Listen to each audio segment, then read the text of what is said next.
Pag-usapan nga natin guys kung saang part ng helmet ko ito nilalagay para maging safe siya, maganda yung audio quality at syempre 100% waterproof. So ito nga guys yung helmet natin which is itong Sec Legend. Ayan, modular to guys ha, nakaangat to.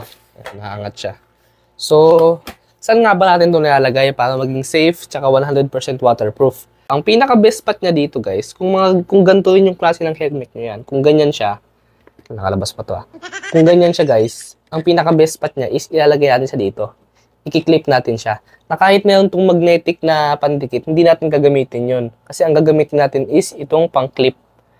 Ayan, yung pang-clip niya para mas safe talaga yung ating mga mic sa ating helmet. Ang paglagay na ito is paloob, hindi siya palabas. Ayan, papakita ko sa inyo. Ganito siya guys, oh. Yung malaking box is andun siya sa loob. Ayan. So, magiging final output niya guys is ganyan. Nandito yung clip niya sa labas, tapos ito yung mic niya. Ayan siya. So, hindi talaga siya nakakasagabal. Pag nagsasalita ka, hindi siya, alam mo yung nakakakiliti. Hindi siya nakakakiliti. Sige! Ganito yung nagiging setup natin. So, basic na basic yan guys, hindi na mababasa ng ulan yan.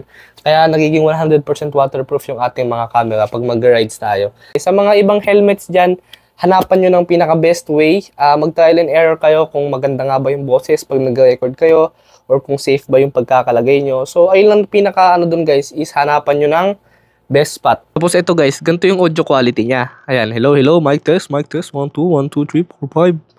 Ayan, diba ang ganda? Napakalinaw, napakaangas. So kaya nga nagiging 100% waterproof din tong camera natin, tsaka yung mic natin. Kasi nakatago yung mic natin dito, kaya safe na safe talaga.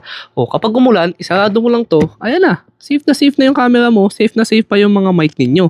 Kasi ayan na, hindi na siya papasukin ng tubig. Hindi rin siya kagaya ng ibang mga wired microphone, kagaya nito, or di kaya yung mga wireless microphone pero kailangan pa ng receiver. Ayan, di ko na lang papakita kung ano tong brand na to. Ayan, kailangan mo pa siyang i-open talaga dito.